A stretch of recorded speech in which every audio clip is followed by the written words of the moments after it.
Good afternoon, folks. It's your old pal Colby Evans back with another episode of the ARCA Racing Podcast. I would first off like to apologize that this was not uploaded yesterday.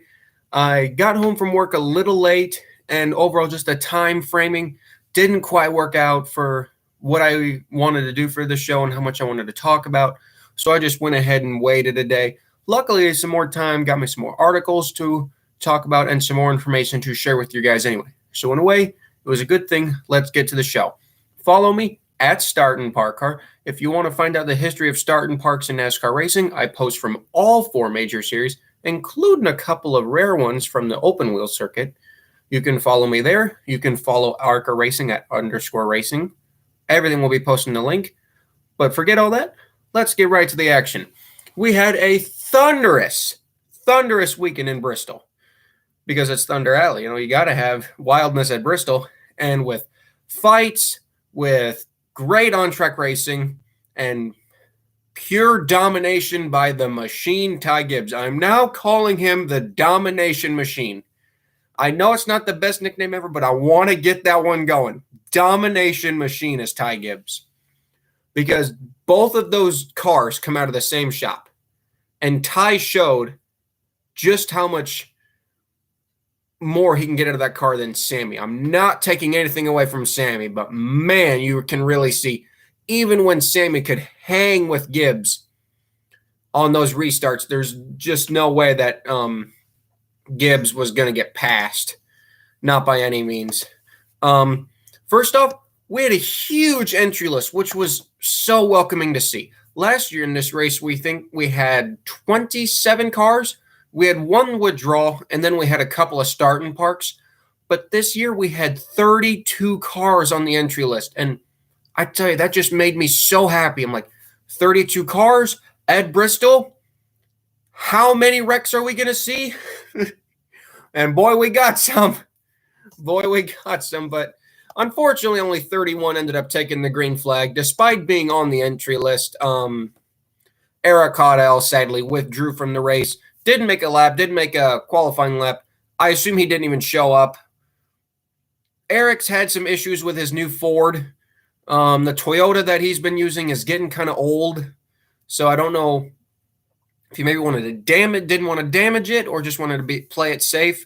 But more than likely, we'll see Eric return at the last race of the season in Kansas. This was also the last race of the season for the East Series, which in its own right, didn't really do that good this year with car counts. In my opinion, I would rather see the East Series kind of merge more into the main series next year. If you still want to have the 8-raced East schedule, that's okay.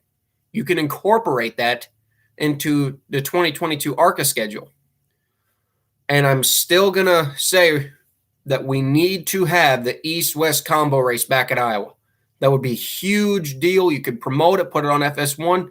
I think it would be one of the best ARCA races of the season outside of the plate tracks. But anyway, we still had 31 cars show up, which did include an extra entry from Fast Track. We had 5 Andy Hillenberg entries, and unfortunately, with all due respect to them, they got better throughout the race, and I think it was the addition of knowing when to get out of the way, knowing which line to pick. But it took a lot of those guys a while, including the other lap cars, to learn where to stay out of the way. Because in ARCA, especially at Bristol, you have people who are 2 to 3 seconds a lap slower, and at Bristol, you would get caught very, very quickly. Biggest case in point was the man who started shotgun on the field, Don Thompson in the 06 for good old Wayne. Now, I've met Don, lovely guy, but I think it was 5 seconds a lap, and they were catching him by the end of lap 3, and you could just see him. He was hugging that yellow line to save his life. I'm glad they entered, but at the same time, I was worried that they were going to get completely run over. Thankfully, they did not. I wouldn't be shocked if in the driver's meeting, possibly they had the lappers basically told the lappers, hey, try your best, stay on the bottom. If the faster car prefers the bottom, well, they'll just have to go to the outside. And frankly, that's what a lot of those leppers did. That's what Brad Smith did the whole night. Rarely did you see Brad off that bottom when he was getting passed. The East Championship had pretty much already been decided. Daniel Dye pretty much needed to dominate, and all the 81 had to do was finish 19th or better, regardless of what the 81 team did, or the 21 team did. All the 81 had to do was finish 19th or better, and obviously, you could see Sammy throughout the race playing it safe, wasn't taking many risks. And overall, it paid off in the later in the race. One person that we need to talk about is a guy who overall had one of the worst weekends I think I've ever seen for a guy in top-notch equipment. Poor Sam Moyer. Outside of what we saw in the truck and Xfinity races, Brett Holmes Racing has had a tough year, and it really makes me sad because I'm a huge fan of Brett. I've met him in the garage, one of the nicest guys you would ever meet. Always down for a conversation. Stacy, one heck of a guy. Awesome, awesome family-owned team. If you don't cheer for them, I don't know why you don't. They are great people to cheer for. Sam, probably one of the few races where he actually could have contended for the win. I think he could have given Gibbs a run for his money. But unfortunately, they had to go to a backup car. I believe it was a practice crash or a qualifying crash. Wasn't quite sure, but unfortunately, they had to go to a backup car, and it didn't get any better. And just the second caution of the race, the 97 of Jason Kitzmiller, who in his own right struggled when it was kind of a roadblock the first half of the race. He just came down. I forgot who he came down on, but he came right down on someone. The 23 had nowhere to go. Killed the front radiator, and eventually they had to park it. And you could physically just see the frustration. They knew they had a good car. And even the backup car, I bet, was a good piece. And he just had nothing to show for it. And then when in the truck race, 3 laps in, gets damaged, and is still, despite finishing, I think, 22nd, very disappointing day for Sam. But it's really unfortunate for Brett Holmes Racing, because the payouts, $1,450, I believe, was what the 23 got. And, when you're now when that has to cover the cost of not one, but 2 cars, really shows that Sam's QPS Employment Group sponsorship is really the key to help saving these damaged race cars. But really tough night for Brett Holmes Racing, and I look forward to hopefully seeing both cars run the Kansas race, because right now it was announced at the beginning of the season Brett and Sam would run 2 cars at the Kansas finale race. I assume it would just be the 32, even though Wintron Racing still technically owns the 32 car or the 32 number. I would assume it could be like a joint effort, or they could sell them the team number, or they just debut a different ARCA number in general. But anyway, yeah, as you could also call it, Sam Moyer in the terrible, no good, very bad weekend. Let's just put it like that. Well, yeah, we had one of our, moving on from Sam Moyer, we had one of our East Championship fighters who it was a sad downfall, in my opinion. Visconti Motorsports and Mason Diaz, they started out the season so good. I mean, they were right there with Sammy Smith in this title hunt, especially after Iowa. Although Sammy crashed out in that race, I mean, yeah, Diaz only finished a miserable 12th, 13th, but he gained a lot of points. But going into these other races, like at Milwaukee, they had, I forgot what problems they had at Milwaukee, but they finished like 10 laps down in that race and finished like 18th. And then they come here, they lost second place to Daniel Dye, and then literally in just 2 laps, I almost thought it was a start and park for second, but then people corrected me, that they were having electrical issues, and literally just made 2 laps and had to park it because of battery issues. I mean, what a shame. And the worst part is, I don't think this team even finished I think they just barely finished in the top 500 points, but they didn't even finish third. The downfall of Visconti Motorsports this season was really sad, and I don't really put that blame on the driver. I don't even put the blame on the team. I think it's just a case of older equipment, and sometimes just bad luck.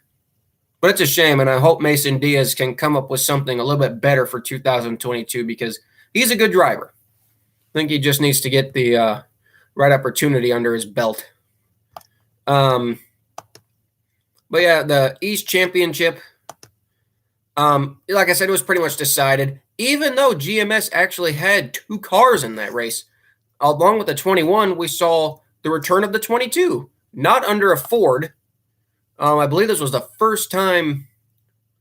Well, last season they ran it as a Chevrolet too, so with Chris Wright, but it was the return of the 22, which we had not seen, believe, since last year almost. With Jack Wood driving, not shocked. Both guys needed the short track time, and they did okay. I think GMS overall, their Xfinity program, not running full time and not putting the focus into it, has severely hurt their performance. Despite that shocking domination win at Berlin, it really has just been they've just been kind of there. And I think it's just because they have not been putting the full effort that they need to be as competitive as Gibbs. Because even though they may not be making much of a profit out of it, Gibbs is going full fire every single weekend with this setup. Same with Venturini. And we'll get to Venturini in a second. But currently, well, I forgot what I was going to say. Okay, so let's get into the more of the race. The 0-1, Richard Garvey returned. Richard is a really good person. From what I've heard, I have not met him in the garage yet. I hope to meet him at the fall race at Kansas. But debuting a guy, even with his couple of practice laps, it's one thing to practice at Bristol all by yourself. It's another thing when you get all 32 out there and you're one of the slowest cars on the track. I would say it took almost a good 75 laps for Richard to come into his own and finally start being able to click off some halfway decent lap times and be able to stay out of the way in a very safe manner rather than just, with all due respect, being completely all over the place. And my friend John was spotting him, and with due respect to them, they were doing their best. And I'm just glad that the car is in one piece and that they did finish the race. But like I said, our first dropout, Mason Diaz after 2 laps. The only start and park pretty much of the whole race, as expected, was the 0-6 of Don Thompson. If it was not for the early caution for the 0-1 spinning out, Don probably would only ran about 4 laps, but he went ahead and ran the caution laps and then took the green flag. And basically right before the leaders were about to catch him, you saw the 0-6 pull off. As of course, Sam Moyer would then be the next dropout, and then the night would kind of get worse for Fast Track. I don't put the blame on DL, and I really don't put the blame on his spotter. I think it was just a case of everyone on the track was spread out so evenly, he just never had a chance to get down. Because DL, he lost an engine, I believe, and he rode around the top for a good full lap. No caution came out. And DL's just getting slower and slower and slower. And just everyone barely missed him. Barely missed him. And I was really happy they did, because that was one of Andy's. We've seen that Toyota this season quite a bit. And I'm happy to see that it was not hurt. And then, of course, the 5th entry, which is actually renumbered under the 44, used under Farrier Motorsports. Stephanie Moyer went out with electrical issues, so that was a shame, because I always like to see Stephanie race because she honestly does a good job. And I don't think she gets I think she gets like a 5th of the recognition that she deserves to get. By the time the first break had come out, we had already had, like I said, 3 cautions. The 10, another fast. Like I said, this was a rough weekend for Fast Track. Despite not having totaled race cars, I think all their race cars had issues in the race. Jade Buford was doing one of his races again for Fast Track, and just gorgeous race car. God, that spiked coolers paint scheme is beautiful. Still did a good job. I believe Ed Pompa was in the 11, and they still had good runs. They would actually wound up. Oh wait, no, it was not Ed Pompa. Ed Pompa was crewing. Mason Mingus, who is a star on the short track late model circuit right now. He's been running some races for Andy this season, mostly in the E Series, killing it there, almost winning Nashville. Forgot about that for a second, so that was my brain fart. They finished 17th and 18th, and that was good to see. And then after the first break, I mean, we all knew kind of Ty just he wouldn't get out to huge leads like we would expect him to, but you were not going to see anyone run him down. You just weren't. He had just a perfect enter in, little diamond, and then just amazing drive off. And I think that's in part due to what he's done on iRacing and his Xfinity skills. We're not going to deny the fact that his Xfinity racing has greatly helped, and you could say given him quite an advantage on the ARCA side with the way he races in Xfinity.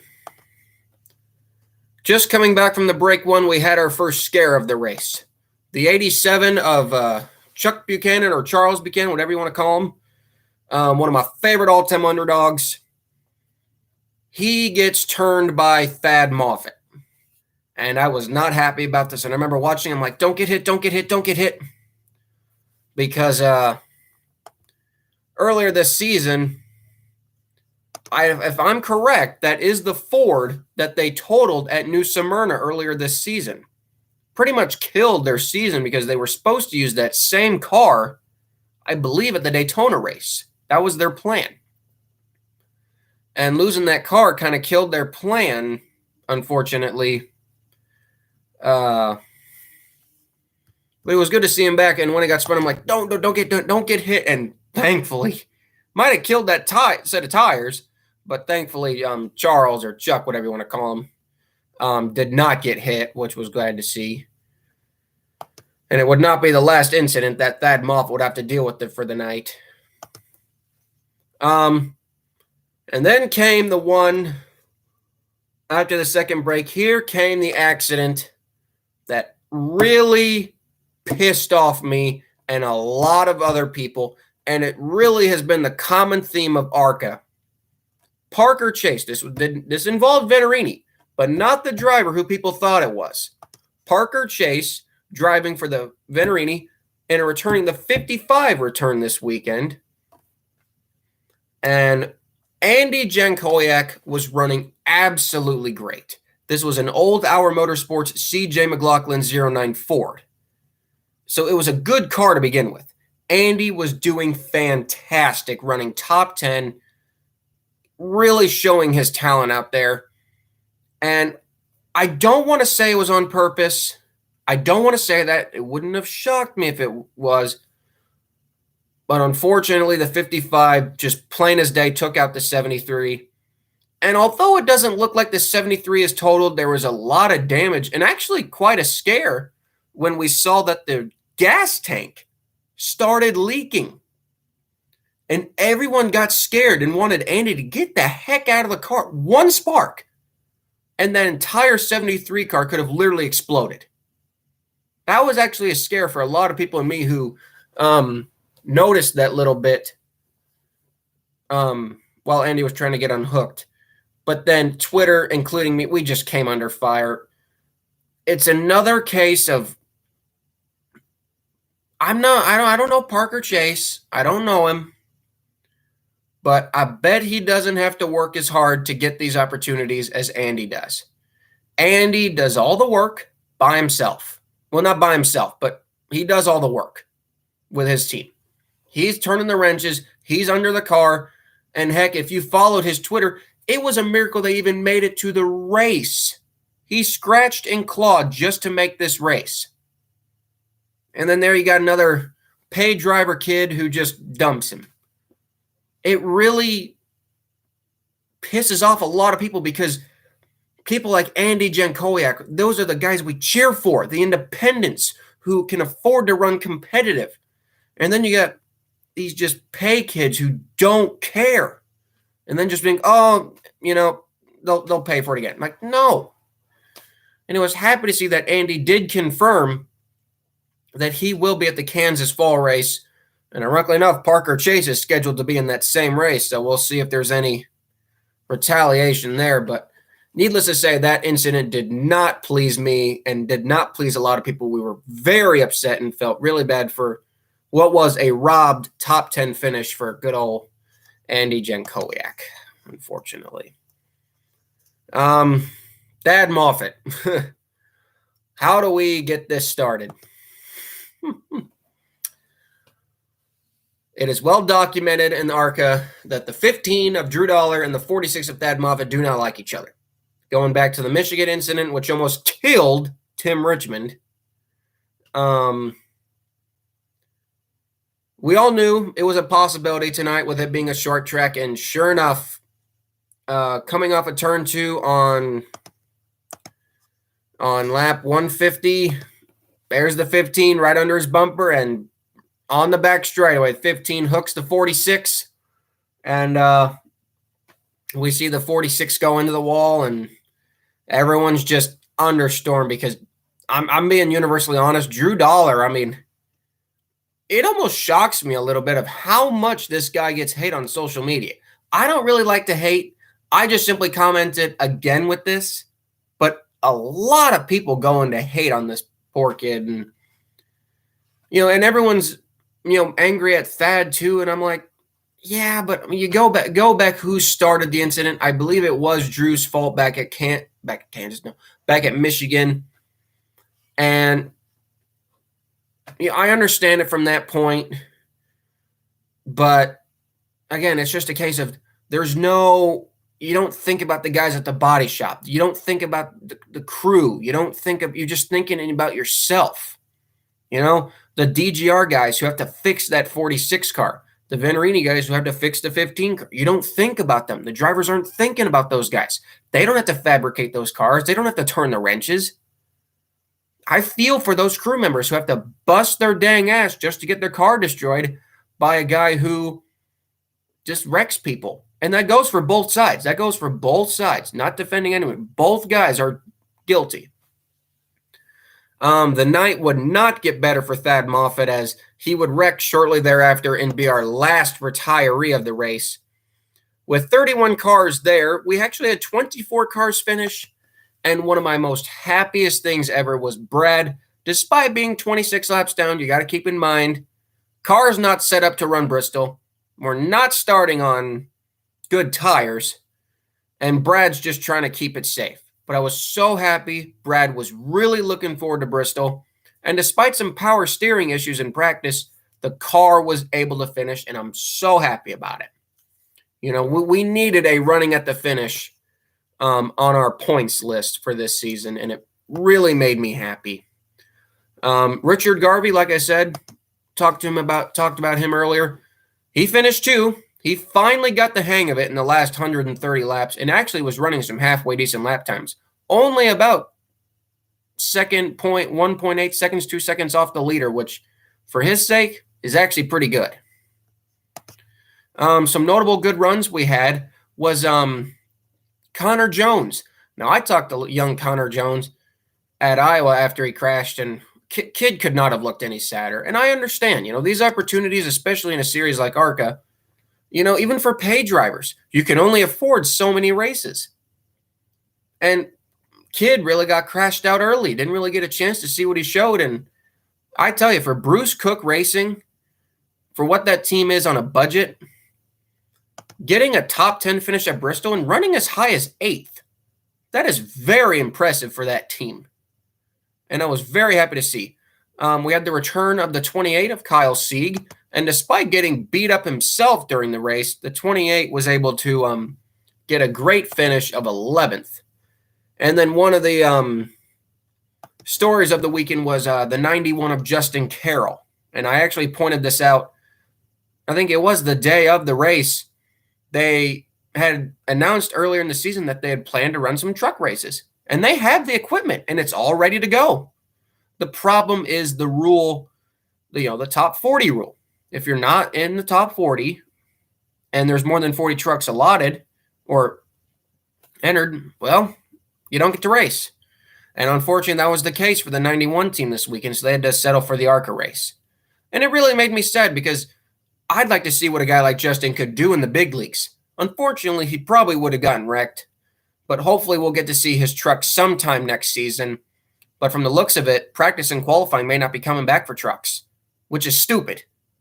That is outright stupid. We need that to come back next season. You cannot, for a series who wants more teams to show up, and you're not going to let these part-time teams show up, that's just a smack in the face to them. All the money that they have spent is just rendered useless. What's the good news if the equipment is just sitting there collecting dust? I don't know. I don't want to get too far into that, but hopefully that changes next season because I really want Carroll to be able to run next season. Other notables, Zachary Tinkle, who has been taking a break from his late model circuit.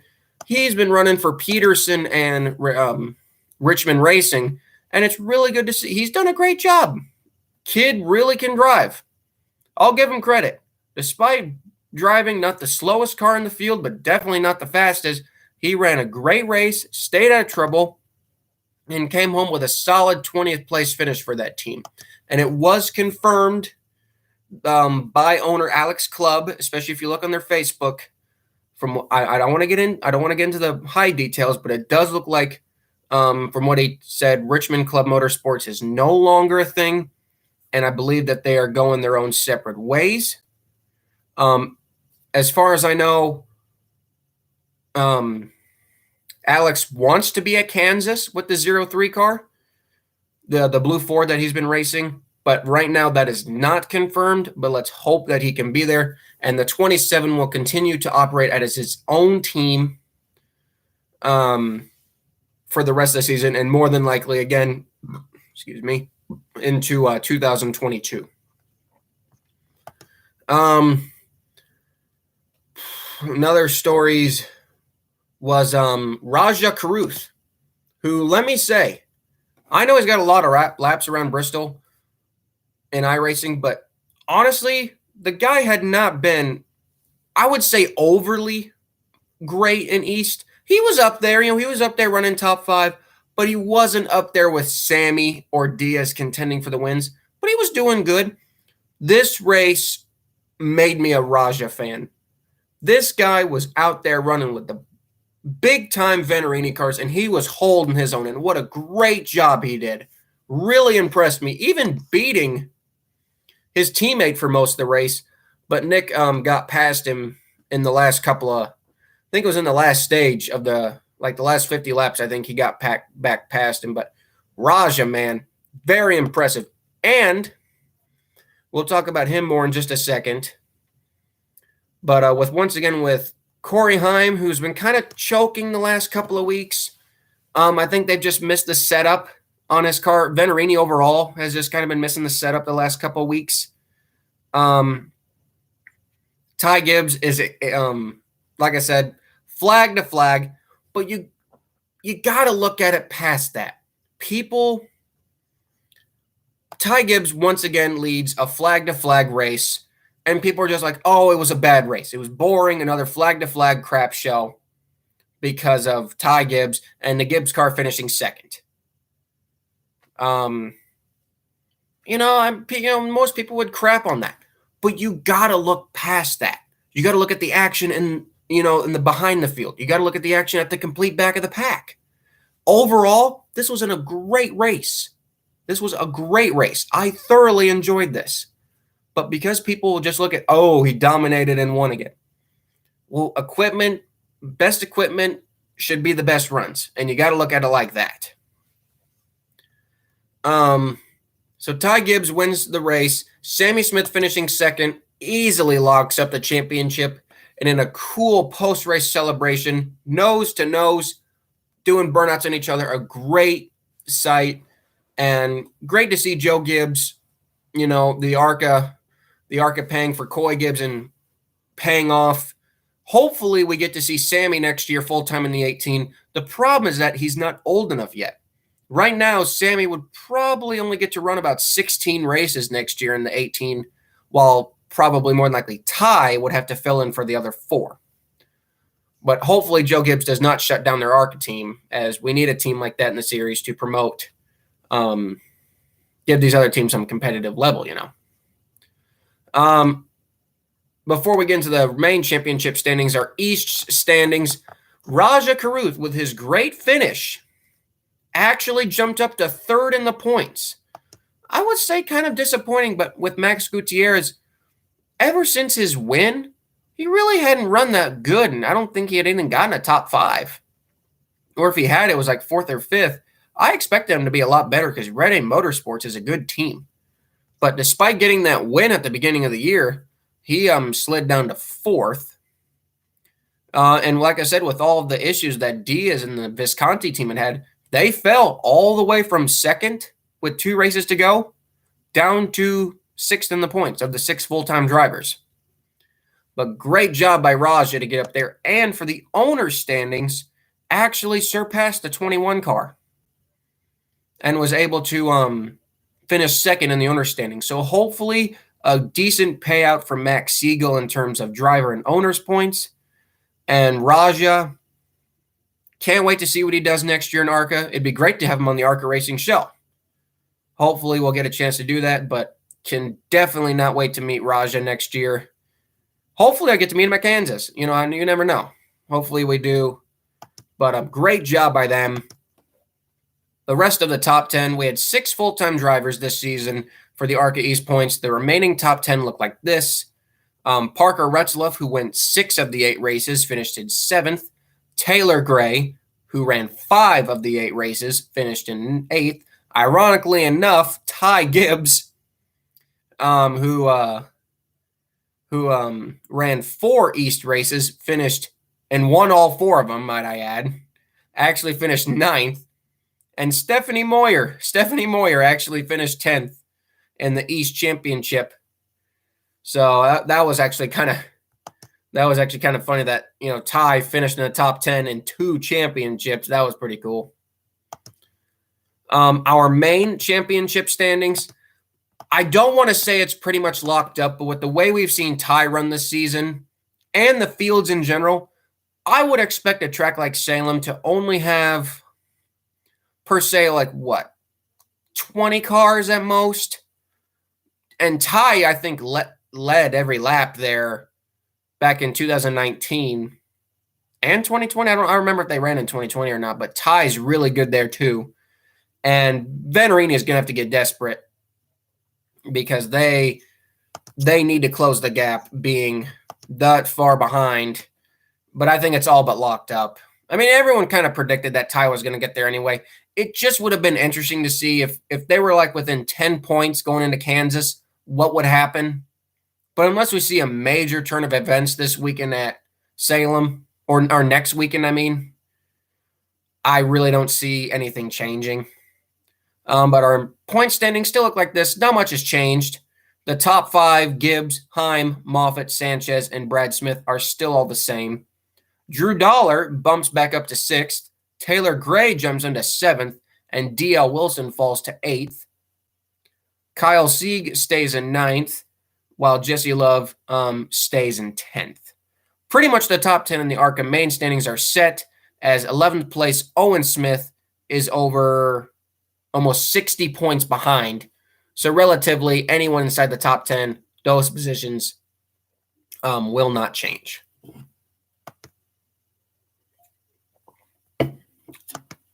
But that wasn't it for Bristol. Despite the success of Gibbs, some of the other high-dollar team owners had their own fair shares of issues. It was revealed, I believe it was revealed yesterday or Tuesday, that DGR owner David Gilliland was fined just in a mere $1,500, suspended from Salem, and has been placed on probation, will be placed on probation at Kansas. Basically, again, take this with a grain of salt, but from what I heard in rumblings, and there is footage of it, after the race, you can see David Gilliland supposedly walk up to a Venturini car, and the rumor is that he just clocked one of the Venturini guys. I want to say it was Drew Dollar because he did wreck his 46 car, but take that with a grain of salt. I don't know if that's still confirmed yet, but if I had to guess, judging from what I saw in the footage, with crew members running over, something went down, and that's what we point it to. But before we get into the Vegas preview, I want to get into something else that an ARCA reporter actually posted a great article about it today. Is ARCA penalties too harsh or too lenient? And personally, I'm actually in both terms of that. I feel like sometimes they're too lenient on penalties and sometimes too harsh. Like the way I feel like too harsh was definitely the Jake Drew incident at Portland. But too lenient, I got to go back to that Michigan crash. There should have been repercussions for both Thad and Drew Dollar after nearly killing Tim Richmond. Look at those crash photos and tell me that there was not a chance that Tim... Any other, you don't want to think about it, but it was possible. We're just happy that Tim is alive. His ankle is getting better, and he should be back for next season. But I personally agree that, you have these kids out there, $15,000, $2,000 penalties with the kind of checks that they're bringing to ARCA. That's nothing to them. $1,500, well, that's still a lot of money. That's still like pocket change to David Gilliland. And while I don't condone actions of anyone, having these lenient fines and seeing how they can get away with just wrecking people, you're not setting a policed example for these young kids. And it's why we see Taylor Gray drive like an idiot a lot of the time. It's why we see Drew Dollar drive like an idiot a lot of the time. You're not policing these drivers the way you should. If you police the drivers the way you should, they wouldn't race like a bunch of kids at a go-kart track. Only you're not in a go-kart track, you're in a 3,400-pound race car. I would say they're too lenient most of the time. We need to start punishing these kids for driving, with all due respect, they're driving like complete idiots. Why do you think people follow the guys who don't wreck people? Why do you think we had such a big following to Andy Jankowic? Why do you think we have such a big following to Brad Smith? Why do you think we have such a big thing to Raja, to even Sammy Smith? I'll throw in Sammy Smith. Sammy Smith hasn't wrecked anyone, I believe, this year. But you got even Ty Gibbs, even the dominant Ty Gibbs. He only gets rough when he needs to. Not because he's just that way of driving, but I also think it's just everyone except Gracie Trotter, who I've seen drive for Venturini, has kind of wrecked someone this year. But that's just kind of the nature of ARCA racing. At the end of the day, it's short track racing and crap goes down. As they say, hits the fan. But at the end of the day, when is enough to where we really need to sit these kids down and be like, hey, if you're going to drive like this, then you don't need to come and race in our series. And I think it's another problem with the truck series. I'm not saying that Taylor should not be allowed to run trucks, but him being that young, you're basically saying you don't have to take your sponsorship checks to ARCA. You can take those checks to the trucks.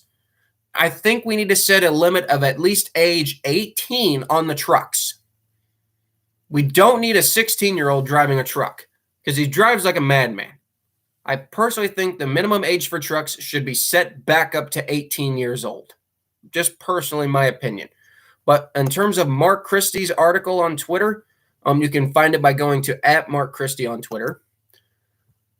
I strongly go out there and I would read the article, but I think they're too lenient. I think we really need to start policing them.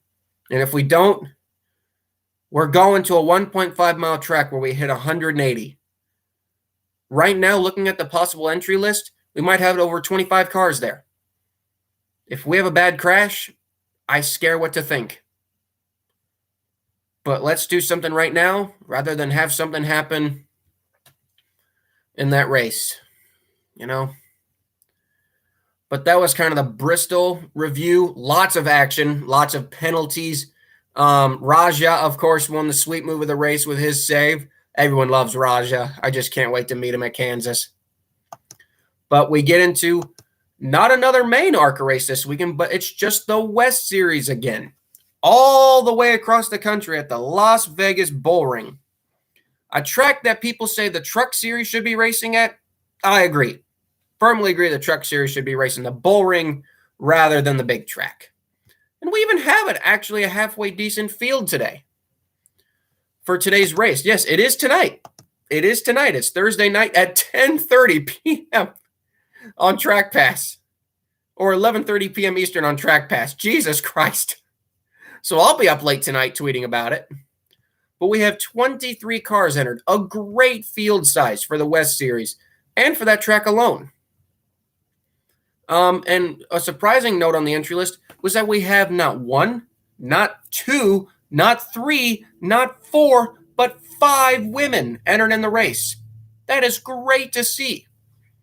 We got Jolynn Wilkinson and Amber Balkin driving for McAnally. We have, I hope I don't botch her last name, but we have Mariah Baudriau. I hope I did botch her last name. We have Amber Slagle returning and driving for Steve McGowan, or PPI Racing, or PPM Racing. And then, of course, we got Bridget Burgess. Personally, I can't tell you which one of them is going to finish higher. My pick, though, would probably be Bridget. Hoping Bridget can finish the highest out of all of them. But we got a great field of cars. I don't see any starting parks. Do not see any starting parks. The only one I could also see would be just the 31.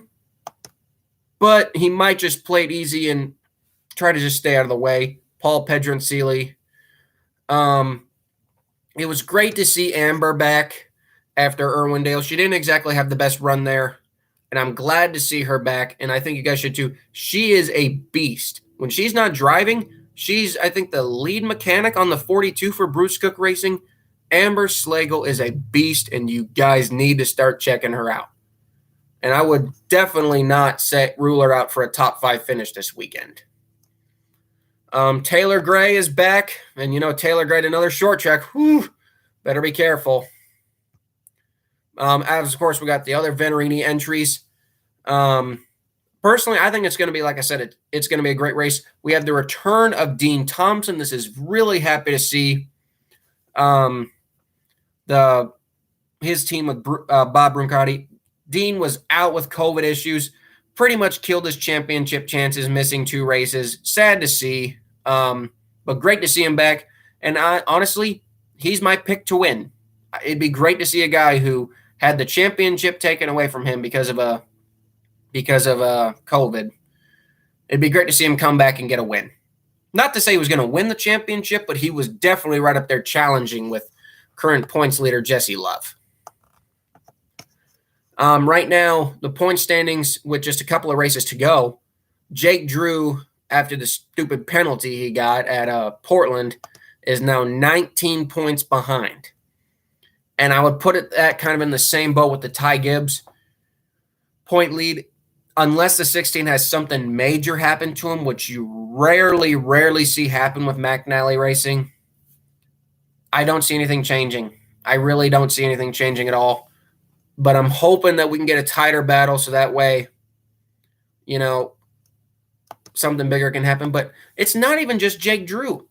From first to even 6th is just 29 points. You know, anything can happen. I mean, 3rd and 4th are tied. So anything can still happen this season. And I think that's why ARCA West deserves the more coverage that it should get more coverage than it deserves. Really should. I think it's going to be one heck of a race tonight. If you're willing to if you don't work Friday, I would suggest you guys stay up, because I'll be up, even though the race probably won't be over till midnight. I'll be up live tweeting. Yeah, we got our usual entries.